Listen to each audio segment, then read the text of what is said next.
during stops. Faith leaders are expected to speak about how the bill delivers greater police transparency and accountability.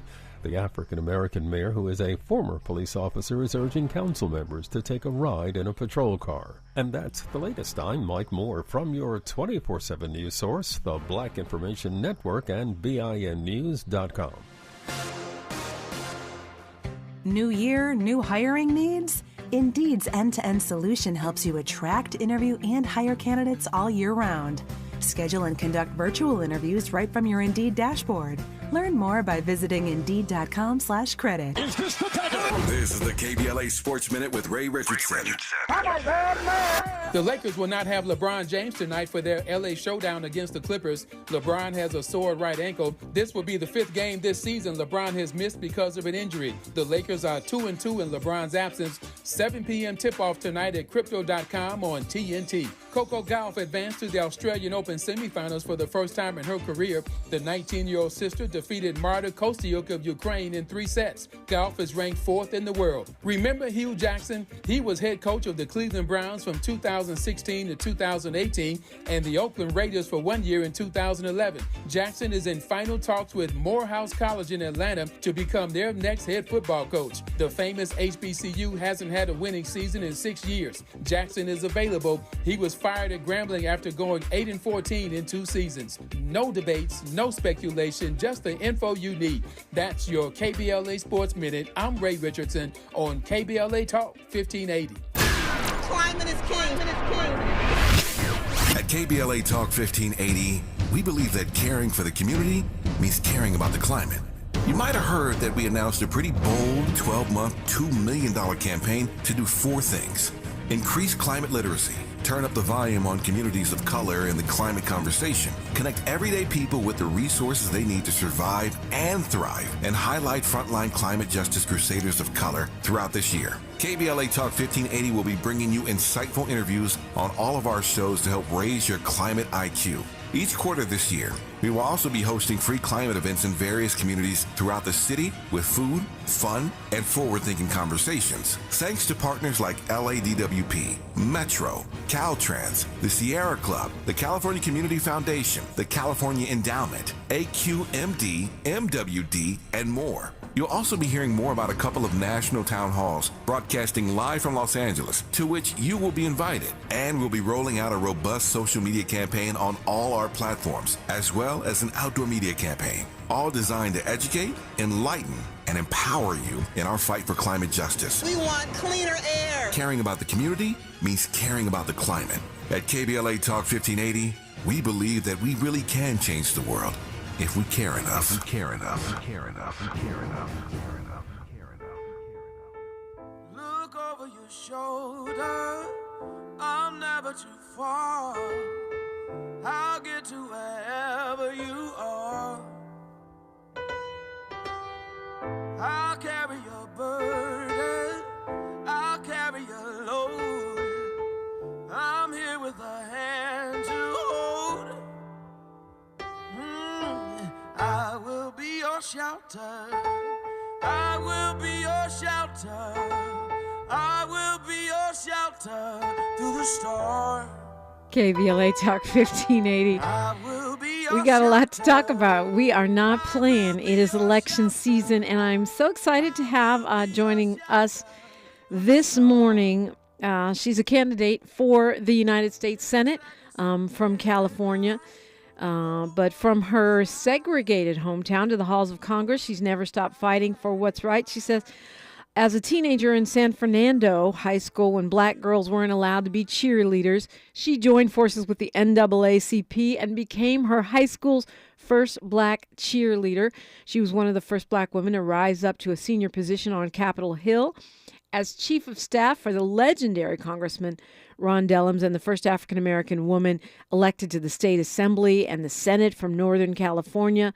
And she's been a champion for justice in the legislature. She wrote California's first Violence Against Women Act to ensure protections for victims of domestic violence, and authored the California Schools Hate Crimes Reduction Act to protect all students, regardless of their race, gender, or sexual orientation, from hate crimes. And there is so much more. She's now running for Senate because she says it's time to find real solutions to homelessness, lift people out of poverty, protect our democracy and human rights. Congresswoman Barbara Lee, good morning. Good morning. Glad to be with you. Glad to have you here. It's my pleasure and my honor. Congresswoman Lee, what did you make of last night's debate for the senatorial debate between yourself, Katie Porter, Adam Schiff, and Steve Garvey? I think voters, for the first time, got a chance to see all three of us and can make their decision, or at least, because there's so many undecideds, at least come closer to evaluating the candidates and making their decision on who they want to vote for. You know, there are, on March 5th, there are two elections on one ballot, the special election and the primary election.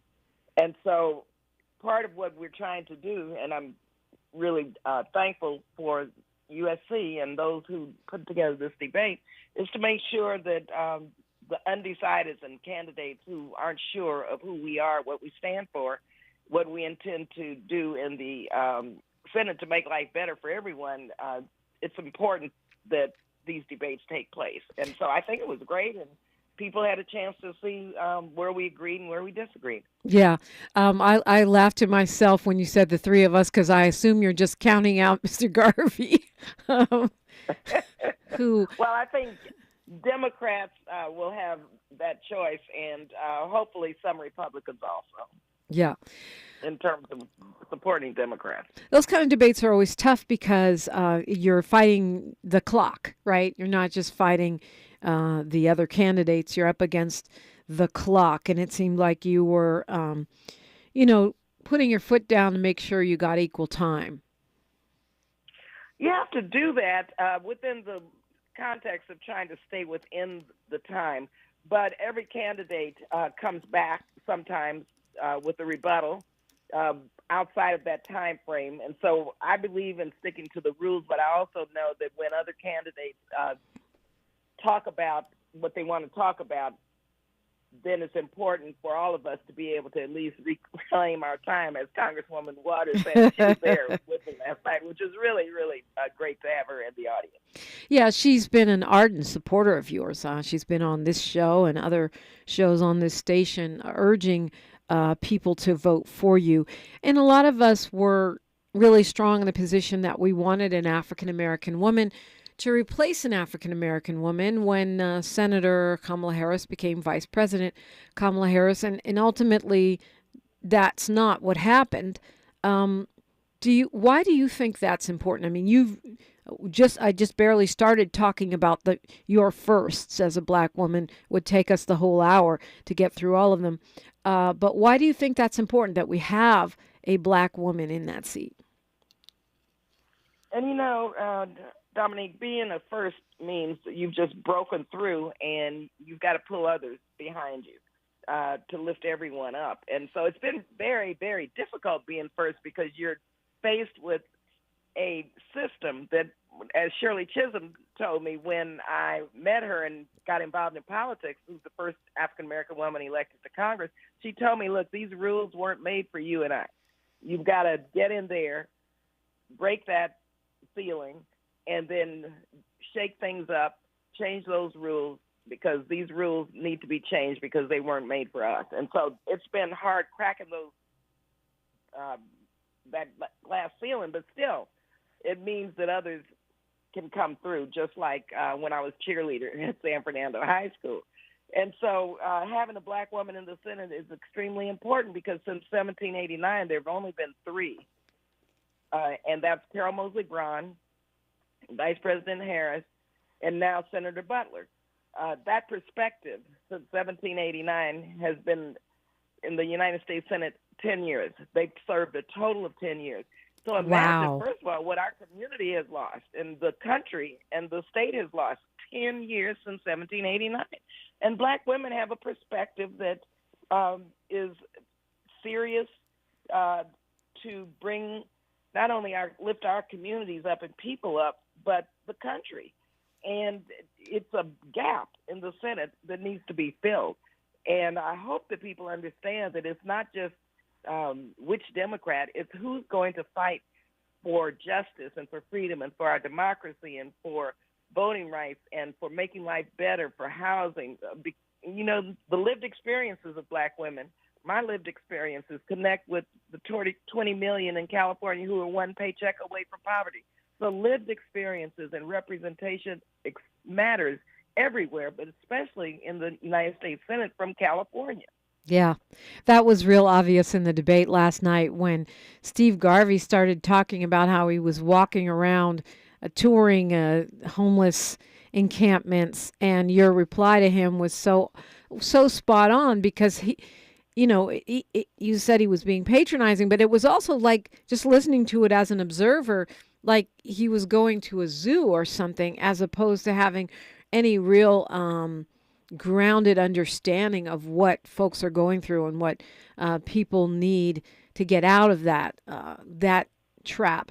So I don't know if you want to expand on that a little bit, you know, because you did it in a really short time, saying that you yourself have personal experience there, and so you don't necessarily have to go to the homeless wax museum. Sure, and it was really disgusting. And that was one of the times I had to reclaim a little bit of time. It was clear that he did not have even a handle on what it means to be unsheltered. And I had a period in my life after a very difficult marriage, survivor of domestic violence. I had no place to live. And so I was unhoused, and I actually every night had to find some place to sleep. Wow. And it was a terrible experience.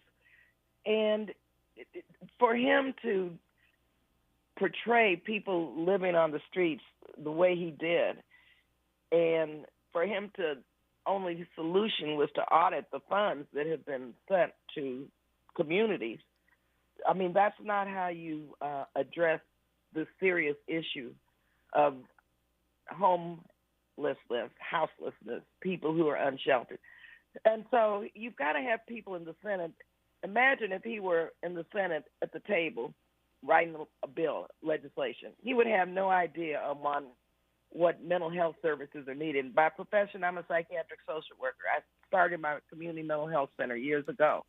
And I understand what's taking place, the trauma around being unhoused, the mental health services that are required. I also understand the laws of this country and why we have to get to a national eviction policy so that people who can't afford the exorbitant rates in California are supported by the Department of HUD so that they don't have to be evicted or so they can get a place to live in the first place. I have legislation, the Deposit Act, which would allow low-income people to go to HUD to get the $10,000 or $15,000 that's needed just for a deposit to move in. He would never think of that as a way to address homelessness. And so you have to have people with a lens. And as a black woman who's lived many of the experiences many people here in California live, if I'm at the table writing legislation, it's not going to be, say, to address the unsheltered population and fight for affordable housing, you have to do an audit. I would say, look, let's first designate housing as infrastructure so we can consider it as important as building roads and bridges. And two, let's look at a comprehensive strategy to prevent people from being unhoused, to make sure if they have the unfortunate moment that they are unhoused, to make sure they get into safe, clean housing with mental health services that their children are taken care of, and then put in job training and help them find a job. I mean, we know what it takes. He doesn't.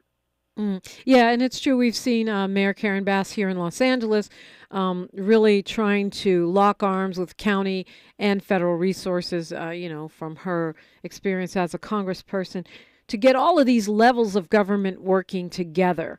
It sounds like you have some ideas on how to do that for the unhoused, in the Senate.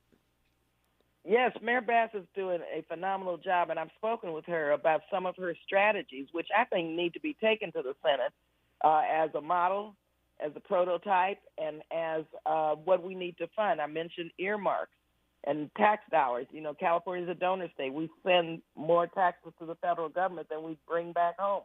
And so why don't we fight for earmarks and for bringing dollars back for strategies that work? And I think Mayor Bass is really leading on this issue. And, Mr. Garvey needs to look at what policies can really help address homelessness, beginning from making sure people have access to affordable housing, to, if they don't, making sure that they are addressed as human beings and seen in a humane capacity as it relates to what they need to get them off of the streets quickly. Talking with Congresswoman Barbara Lee, who is running for Senate. Find out more about how you can help if you want to help. Find out more of the policies that she's putting forth, some of which were on display in a debate, a senatorial debate last night. We got another one coming up in March as well. All that is straight ahead on KBLA Talk 1580. A safe place to go loud. A great place for progressive politics. KBLA Talk 1580. At KBLA Talk 1580, we do Black history every single day.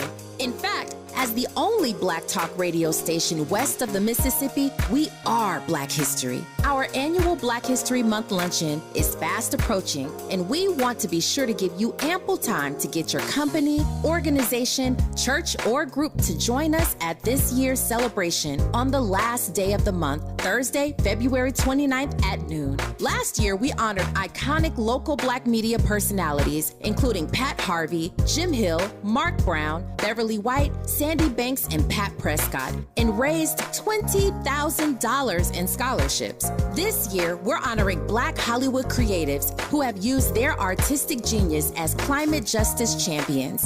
At this year's luncheon, we will be showcasing and sharing their inspiring work on our big screen. Plus, a scrumptious meal, live music, great company, and lots of fun with your favorite KBLA Talk 1580 hosts. So contact us today at info@smileyaudio.com or call 323-290-4690. That's info@smileyaudio.com or call 323-290-4690. We hope to see you Thursday, February 29th as we close out Black History Month. At KBLA Talk 1580, we've got your Black. Get deals on what you need during MVP's bonus days at Lowe's. Right now, save $250 when you buy a DeWalt 12-inch sliding miter saw and adjustable stand together. Plus, save $710 on an LG kitchen suite and earn 3 times the bonus points on all LG appliances. Because Lowe's knows savings, Lowe's knows pros. Selection varies by location while supplies last. Discount taken at time of purchase. See sales associate for details. Bonus points calculated before tax and fees after applicable discounts of any. Valid 1/15 to 1/26. Subject to change. Mr. Clean, Mr. Clean. Of course I use Mr. Clean Magic Eraser to clean tough messes off my stovetop and bathtub. But then I discovered I can also use it to easily clean my patio furniture and even my shoes. I'm hooked. And when wipes won't cut it, I use Magic Eraser Sheets. They're thin and flexible erasers, perfect for everyday messes, like gunk on my counters and sinks. They really are magical. The reviews are in. Mr. Clean Magic Eraser and Sheets make cleaning look easy. Thanks for waking up with Dominique DiPrima on KBLA Talk 1580. And we're talking with Congresswoman Barbara Lee, who is looking for your vote to join the Senate. The Senate, of course, the most elite club in our government, in our national government, with only 2 senators per state, regardless of how many people are in that state. Clearly, we should have about 4 senators in California, but you only get 2. And the Senate, is a place where Black women have not been welcome, as Congresswoman Lee pointed out. I didn't realize it was a total of 10 years for the 3 Black women that we have had in the Senate. That's pretty measly over the entire course of our nation's history, and you are aiming to be the 4th. Tell me how folks, if people want to get involved with your campaign, because I know a lot of our KBLA delegation do feel strongly about having a Black woman in that spot, and particularly a progressive Black woman. I assume that you consider yourself progressive. Certainly that's what your policies point to. Oh, thank you, Dominique. Yes, I've been a consistent progressive over the years, and being a progressive means that you're fighting to make sure that everyone has an opportunity at the American/California dream.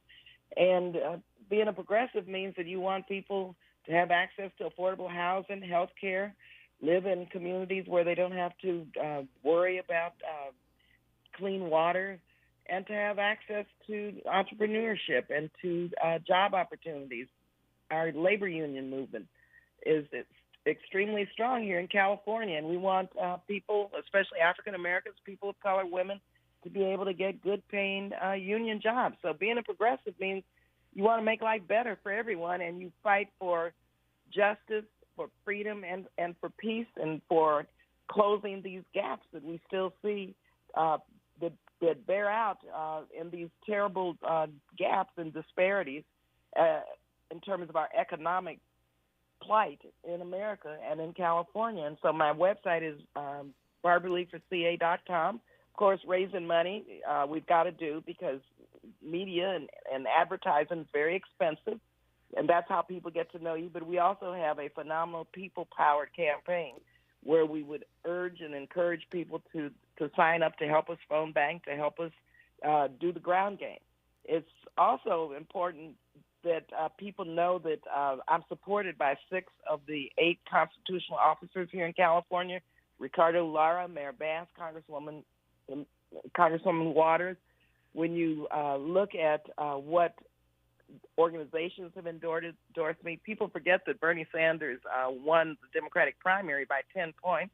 I have the endorsement of Our Revolution, and his team is my campaign structure in terms of leading my campaign efforts here in California. Working Families Party, we have Gen Z for Change, many LGBTQ plus Democratic clubs, many young Dems, you name it. We have a people-centered, people-powered campaign, and so I would love for more people to join us. Spread the word, because if you what we see is bias in the media and bias in the campaign finance system, because to have an opponent with $35 million, which is Adam Schiff, Adam Schiff, which is clearly does not allow for a level playing field for a person like Barbara Lee, a black progressive woman, because there's no level playing field with the dark money that comes in and with the donor base. And so we have to rely on people.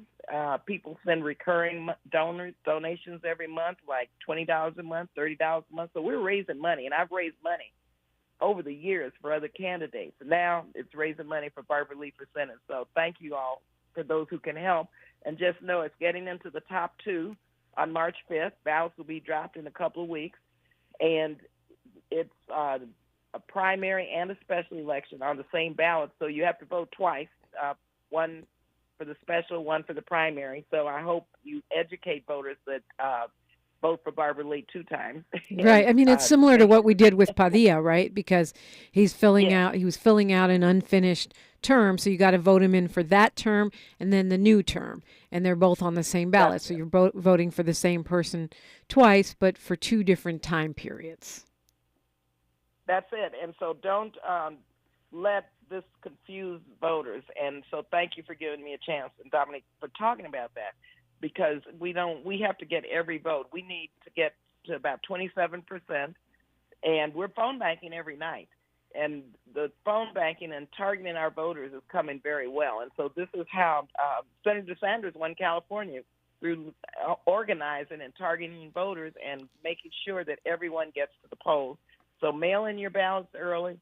If not, you can also vote on Election Day, but understand that this is a very critical election.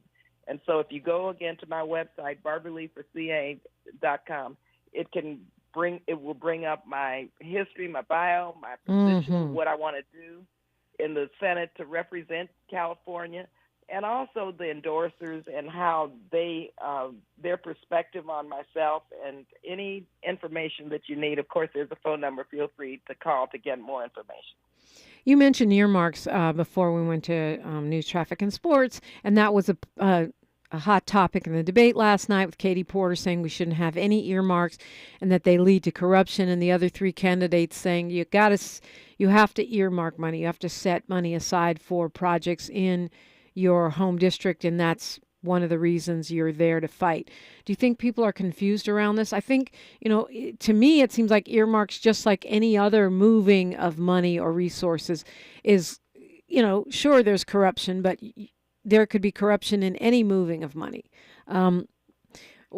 Is there more clarification needed on that, do you think? Sure, and really these are community-funded projects. And to me, if you don't represent your community by targeting funding for projects that will create opportunities, jobs, and services and fill the gaps, then it's a dereliction of your duty. I mean, I have wonderful organizations which provide badly needed services and jobs, which are engaged in crime prevention, for example. I have one group that they could never get funded because they don't have the capacity. This is many of our nonprofits, and Black and brown communities especially. They're doing the work, but they don't have expensive proposal writers. They don't have lobbyists in D.C. They don't have the infrastructure because they're nonprofits, and they're delivering what they're contracted to deliver. So why wouldn't a member of Congress say, hey, let's send a couple of $1 million to this program that provides housing for unhoused children? Or why won't I send money to my youth program that provides training for violence interrupters? These are formerly incarcerated individuals and former gang members, and they know what to do in the streets to prevent crime from occurring. And crime and public safety is a big issue. So why wouldn't I target an earmark to that group to help them prevent crime? Why wouldn't I target resources to health centers and to transportation centers and transit buses? And why wouldn't I do that to just bring back some of these tax dollars that we never get back? Last year, I was able to earmark to community projects about $18 million. That's not enough. And, of course, they have to be transparent and there has to be accountability. So, worst case makes bad law. Well, for someone not to want to do that is very arrogant and doesn't understand the needs of certain communities that are struggling and that need the help of the federal government. So I'm going to continue to fight for earmarks in the Senate, and I'm going to fight to direct them to the communities where I know they need this type of help to fill the gap. We got about a minute till news, traffic, and sports. On the other side of that, I want to talk about Gaza because this was definitely a delineating issue for the candidates in this race. But with just about a minute here, I was really surprised at how quickly Steve Garvey, as a Republican in the race, surged, having entered late and now being a contender for second place, which would mean there would only be one Democrat. We've been assuming that there would be two Democrats in that runoff. It might only be one. Did this surprise you, and what do you think we ought to be doing about it? We need to vote. No, it doesn't surprise me. He has name recognition. Mm-hmm. And we need to make sure that people who support a Democrat, hopefully Barbara Lee for Senate, will get to the polls. And that's basically what it is. The only poll that matters is the voter. You're right. Who one votes for. And so that's what I'm urging people and encouraging people to do. Yeah, that's a great point. The only real poll that matters is when you go to the polls and make your vote heard. We're talking with Congresswoman Barbara Lee, who's seeking to be Senator Barbara Lee. BarbaraLeeForCA.com is where you can find out more, volunteer, etc. And we'll continue the conversation after news, traffic, and sports exclusively on KBLA Talk 1580. She's reclaiming her time on KBLA Talk 1580. More First Things First with Dominique DiPrima when we come forward.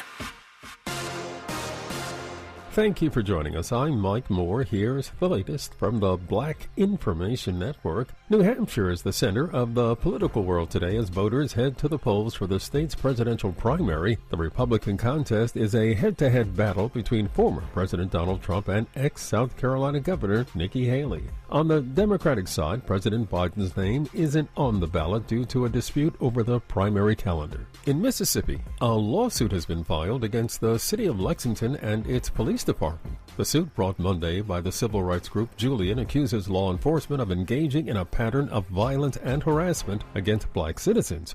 It specifically names the city of Lexington, Mayor Robin McCrory, former police chief Sam Dobbins, and current police chief Charles Henderson as defendants. And that's the latest. I'm Mike Moore from your 24/7 news source, the Black Information Network and BINnews.com. New year, new hiring needs? Indeed's end-to-end solution helps you attract, interview, and hire candidates all year round. Schedule and conduct virtual interviews right from your Indeed dashboard. Learn more by visiting Indeed.com/credit. This is the KBLA Sports Minute with Ray Richardson. The Lakers will not have LeBron James tonight for their LA showdown against the Clippers. LeBron has a sore right ankle. This will be the fifth game this season LeBron has missed because of an injury. The Lakers are 2-2 in LeBron's absence. 7 p.m. tip-off tonight at Crypto.com on TNT. Coco Gauff advanced to the Australian Open semifinals for the first time in her career. The 19-year-old sister defeated Marta Kostyuk of Ukraine in 3 sets. Gauff is ranked 4th in the world. Remember Hugh Jackson? He was head coach of the Cleveland Browns from 2016 to 2018 and the Oakland Raiders for 1 year in 2011. Jackson is in final talks with Morehouse College in Atlanta to become their next head football coach. The famous HBCU hasn't had a winning season in 6 years. Jackson is available. He was fired at Grambling after going 8-14 in 2 seasons. No debates, no speculation, just the info you need. That's your KBLA Sports Minute. I'm Ray Richardson on KBLA Talk 1580. Got me a damn girl on my team. At KBLA Talk 1580, we believe we have the best tag team in morning radio. Dominique DiPrima and Tavis Smiley. As the first black woman in Los Angeles to anchor a morning drive talk radio show, Dominique covers local politics like a blanket. Weekday mornings from 6 a.m. to 9 a.m. At 9 a.m., Dominique passes the baton to Tavis Smiley, who talks to everybody about everything every day until 12 noon. KBLA's dynamic duo, Dominique and Tavis. It's no wonder the LA Civil Rights Department is honoring Dominique DiPrima this year at its Tell Our Story honoring black journalist leaders and storytellers event, Thursday, February 8th. Or that the John M. Langston Bar Association of Los Angeles is honoring Tavis Smiley at its 47th Annual Installation and Scholarship Awards Gala with its Community Impact Award on February 10th. We couldn't be more proud of Dominique and Tavis, who make black history every day, not just in February. If you're missing Dominique and Tavis weekday mornings on KBLA Talk 1580, you're missing out. We're KBLA Talk 1580, and we've got your black. Holla, yeah. When you're young, life is full of choices. Don't let opioids like highly addictive and deadly fentanyl take away your life with just one wrong pill. Addiction is a disease that can affect anyone at any age. But there is a choice to get help for this disease. Find medically proven treatment options, including virtual, at choosemat.org. eBay Motors is here for the ride. 120,000 miles of night drives, daily commutes, and who knows how many. Are we there yet? Through countless fixes, elbow grease, and a new radiator, you kept your ride alive. With eBay Motors, you have over 122 million parts to keep it running. And with eBay Guaranteed Fit, they'll be the perfect fit every time. Plus, at these prices, well, we're burning rubber, not cash. Keep your ride or die alive at ebaymotors.com. Eligible items only. Exclusions apply. Granddad, what's good? Hey there, got us a quarter pounder with cheese and McNuggets. Wow, haven't had our special McDonald's order in a minute. Heard your little tic-tac-toe dance didn't get no likes. Oh man, is Mom telling everybody? You know she is. There's a deal for every favorite grandson at McDonald's. Right now, get one favorite like a quarter pounder with cheese or 10-piece chicken McNuggets and get another for just $1. Price and participation may vary. Cannot be combined with any other offer. Valid for item of equal or lesser value. Jackson Hewitt has a plan to get your tax refund fast. With a buck here, buck there. Here a buck, there a buck, everywhere a buck. You don't have to wait weeks for your tax refund. Get money sooner with a no-fee refund advance loan at Jackson Hewitt. On this loan, there's a money today guarantee. E-I-E-I-DO. Don't settle for chicken feed. Get fast bucks at Jackson Hewitt today. No-fee refund advance loans by Republic Bank offered to eligible clients. Money today guarantee if approved for a loan on a prepaid card. Details at jacksonhewitt.com. This is KBLA Talk 1580, where everybody is somebody and nobody is a stranger. You belong here. We are talking with Congresswoman Barbara Lee. She is running for the Senate seat, for a second Senate seat from California, now open after the passing of Senator Dianne Feinstein. It is a tough and competitive race. As we've been discussing, the Republican Steve Garvey's kind of risen quickly, the former Dodger, and refused to say at the debate on last night whether or not he would vote for Trump. That was a moment of unity between the Democratic candidates trying to get that answer from him. And he defended Trump, but refused to say that he would definitely vote for him. Yes, it's very interesting how, as a candidate, he was not forthcoming about who he is. Yeah. Now, I did raise that, which had not been raised. He has voted for Trump twice. And so when you vote for someone, that assumes that you accept their policies and their agenda. And Donald Trump is a threat to our democracy. I was on the floor of the House of Representatives on January 6th, and I know how dangerous he is. And I know that it's important for the public to challenge and to force Mr. Garvey to talk about his views on the issues and if he embraces the MAGA extremist Republican views. And, of course, he was cagey about it, but that's not how candidates who are going to represent the state of California respond to voters. We have to be honest and truthful and tell the truth and let voters decide, but to not be authentic, clear, and above board is disingenuous, and I hope that the voters understand that there must be something to hide. Yeah, I felt like he was being real shady.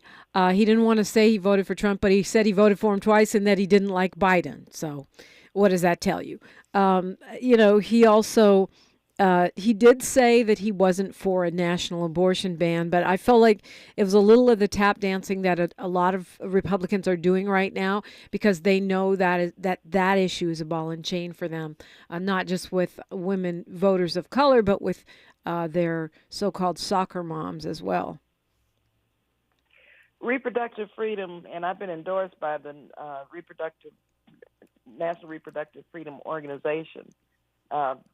And it's important that reproductive freedom be a big issue, a top issue for a candidate in California, because this is about, one, our constitutional right has been taken away, first time in history. Secondly, no government should be deciding what you're going to, the decisions that you need to make for such a personal health care matter.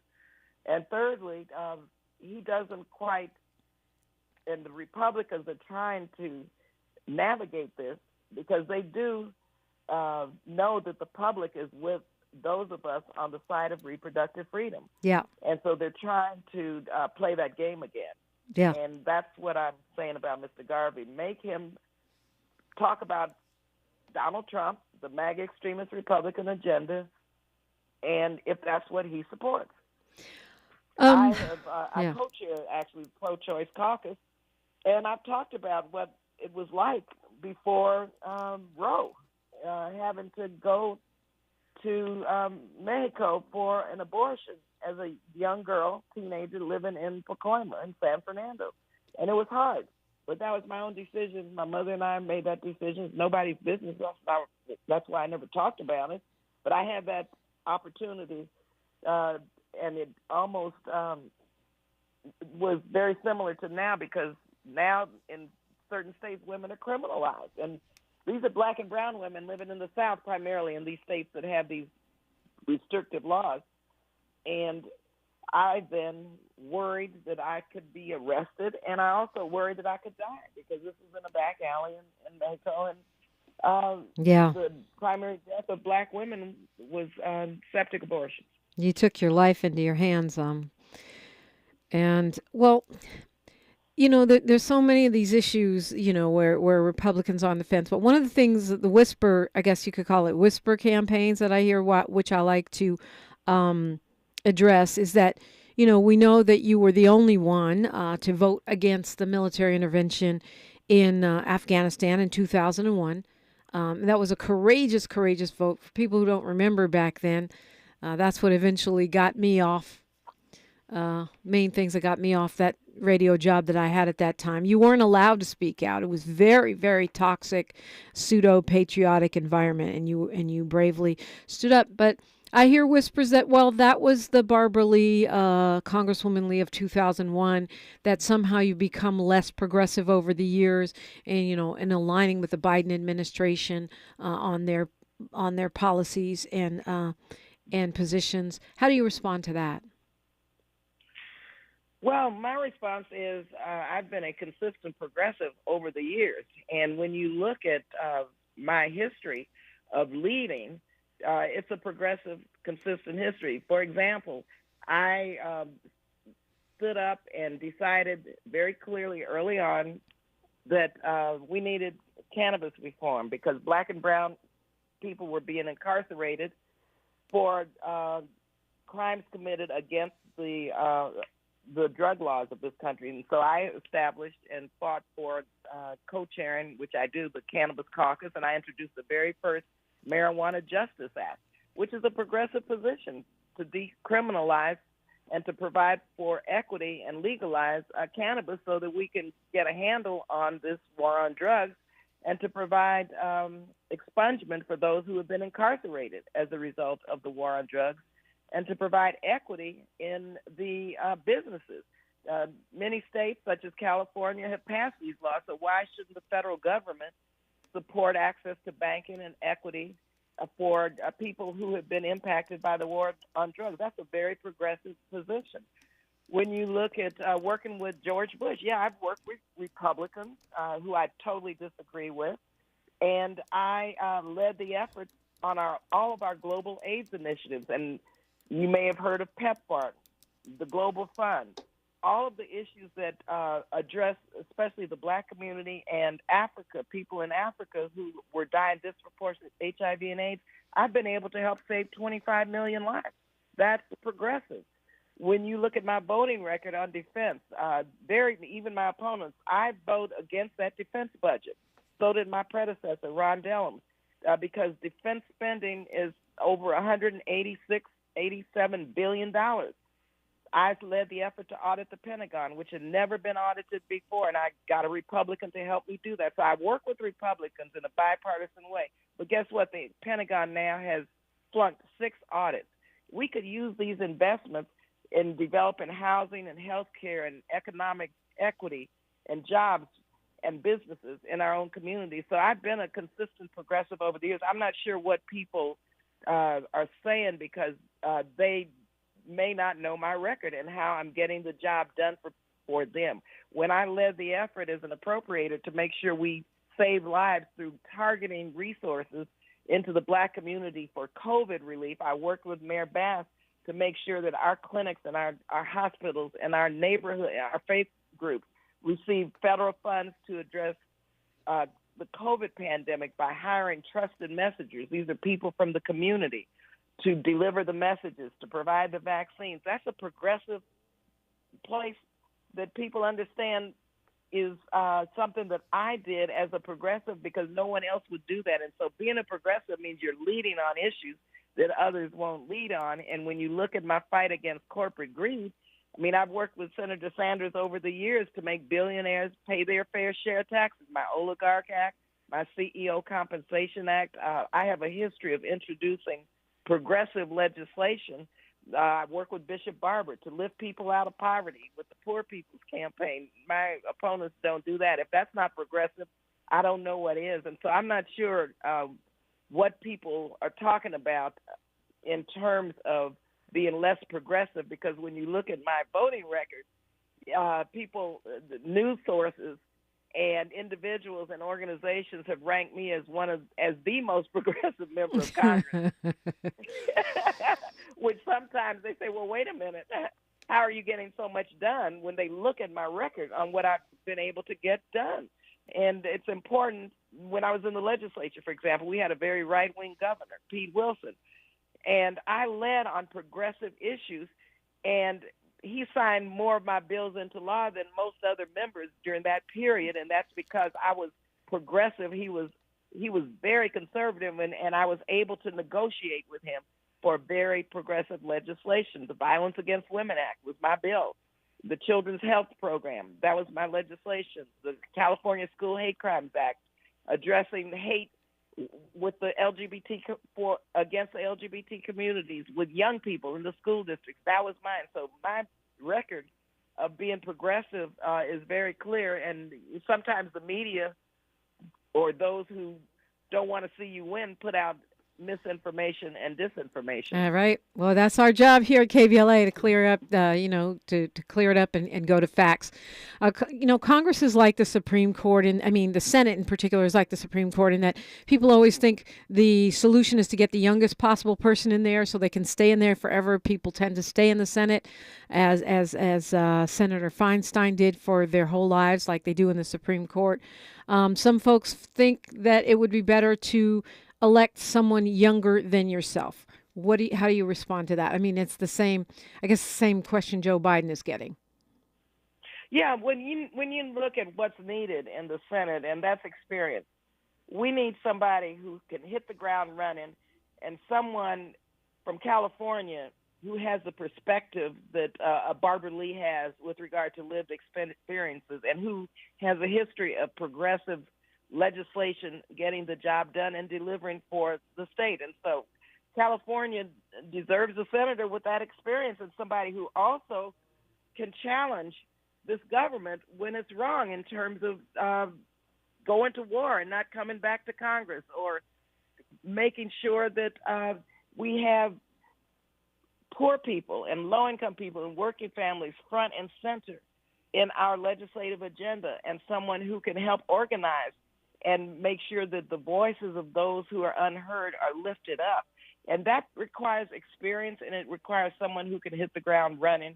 And that's my background, my experience, and I'm able to do that and want to represent California, because it's about protecting our democracy, Dominique, right now. It's about understanding the levels of foreign policy and domestic policy that a black woman and a woman with the experience that I have is needed at that table at this moment in our history. Talking with Congresswoman Barbara Lee, I really do think the situation in Gaza has become a very delineating conflict for the candidates in this particular Senate race, and we will talk about that when we come forward with Congresswoman Barbara Lee on KBLA Talk 1580. More of First Things First with Dominique DiPrima when we come forward. COVID-19 renter protections are ending for City of Los Angeles tenants. Know your rights and these 3 facts. February 1st is the deadline to pay rental arrears for rent owed from October 1st, 2021 to January 31st, 2023. Residential tenants cannot be evicted without a reason or just cause. You have 5 days to respond to an eviction notice from the court. Learn more at housing.lacity.org. That's housing.lacity.org. Be informed. Be protected. Be at home. Skincare is self-care, and with daily beauty steals of 50% off during Ulta Beauty's Love Your Skin event, I can find everything I need to make loving my skin a daily practice, from brands like Osea, Lancome, and Tula. And I can shop weekly skin and wellness deals of 30% off more must-have brands. Plus, see what's new from brands like Bubble, and in select stores, Sol de Janeiro and Ulla Henriksen. Hurry, event ends January 20th. Shop in store, online, or try pickup today. Ulta Beauty, the possibilities are beautiful. Conditions apply. Eggs are a staple in our diets, and there's only one egg with more delicious farm-fresh taste plus superior nutrition. Eggland's Best. With more vitamins, including 6 times more vitamin D and 10 times more vitamin E, plus 25% less saturated fat than ordinary eggs. Available in so many delicious varieties. Classic, cage-free, and organic. Eggland's Best. Better taste, better nutrition, better eggs. What's up? I'm Danelle Riley, FAMU alumni and creator of the HBCU Culture Shop. I am so proud of my new partnership with Black Beyond Measure and Target. They help me elevate community pride with my HBCU designs and continue to support Black creators and entrepreneurs with Target HBCU challenges, scholarship programs, and campus collaborations. Let's come together this homecoming season and beyond. Shop my brand and discover other Black-owned products at target.com/blackbeyondmeasure. Broadcasting live from Leimert Park, USA. Welcome back to your home for unapologetically progressive radio, KBLA Talk 1580. Talking with Congresswoman Barbara Lee. And actually, I was speaking on this, Congresswoman, before last night's senatorial debate, but it really kind of confirmed what I thought, what I'd been thinking, which is that the situation in Gaza is really a defining scenario for the candidates in this race. Certainly, you have taken the most progressive position on this particular issue. Going back to why an experienced candidate should be elected to the United States Senate, a perspective and experience and representation matters. I have a long history, deep and broad, in foreign policy and international relations. And yes, I did vote against the 2001 authorization to go to war. I was the only one. And also the Iraq authorization the next year where Adam Schiff voted for it. And it's important that the public and voters understand that I believe and I know very clearly, one is that Hamas is a terrorist organization, and I condemned it early on. And in fact, Israel deserves to be secure, and there is no way that I would not want to see a secure Israel. Secondly, I know also that the path to security and peace for the Israelis and the Palestinians is not by killing 25,000 plus civilians in an attempt to dismantle Hamas. Counterterrorism measures, yes, but you do not slaughter people, innocent civilians, in a counterterrorism movement or war. Thirdly, what is taking place, as I said in 2001, and I'm saying now, that it is spiraling out of control. We saw that after 2001. We ended up staying in Afghanistan, and I said early on there's no military solution, and there wasn't. And now we see a path that will not lead to peace and security for the Palestinians and the Israelis to live side by side. It is eroding that chance right now, and we see a regional war, which I said early on we have to be careful of if this continues to escalate. Now it is escalating, and it's a threat to our own national security. And so it is important, Dominique, that a person with my perspective on foreign policy and my experience in foreign policy be in that Senate seat to keep the administration in check and to fight for peace and for security. Also, a lot of voters don't know, but I was the first African American to chair the Appropriations Committee that funds all of our international development and diplomacy efforts around the world. I fought to increase resources in the Middle East so that we could, as the provisions are in the bill that I wrote, that the United States will not support anything that undermines the two-state solution, including terrorism and including settlement expansion and settler violence in Israel. And so I'm very experienced and know the Middle East and the world in which we live, and I know that a permanent ceasefire is necessary if we're going to save lives. It is catastrophic what's happening in Gaza. I've been to Gaza. I know the region very well, and I know that until there's a permanent ceasefire, this pathway to a political and diplomatic solution will not be there. And so, yes, it's a tough position to take. My opponents do not have the same perspective that I have, even Katie Porter, for a conditional ceasefire. And we cannot play around with the lives of people and the destruction that's taking place in the Middle East, and the humanitarian concerns and the release of the hostages have got to be foremost in the United States policies, because we always supported Israel, and we have a lot of leverage, and we have to make sure that this permanent ceasefire is a policy of the United States if, in fact, we believe that Israel's security is at stake, and I do, and it's counterproductive what is taking place right now. Yeah, especially with Netanyahu now saying unequivocally he doesn't believe in a two-state solution and doesn't see that as any part of the goal for, after they finish their campaign, But Dominique, I've known that all along. Yeah. And that's why when I chaired the committee, I wrote that into the bill. You do not allow settlement expansion that erodes the lines that have been agreed upon for a two-state solution. Now, the way that the settlements have expanded, there's no way. And Netanyahu has supported, and I've seen this over and over again in the Middle East and in Israel and in Gaza, how the lines have been drawn and with settler violence that's prominent there.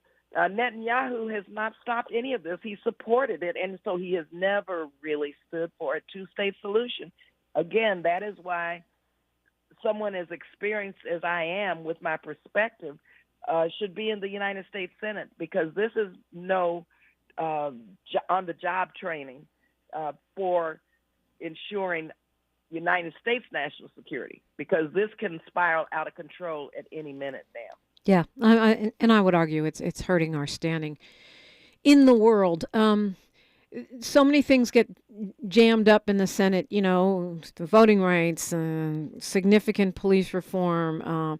We seem to have a pretty dysfunctional Congress in general, but you still want to go there.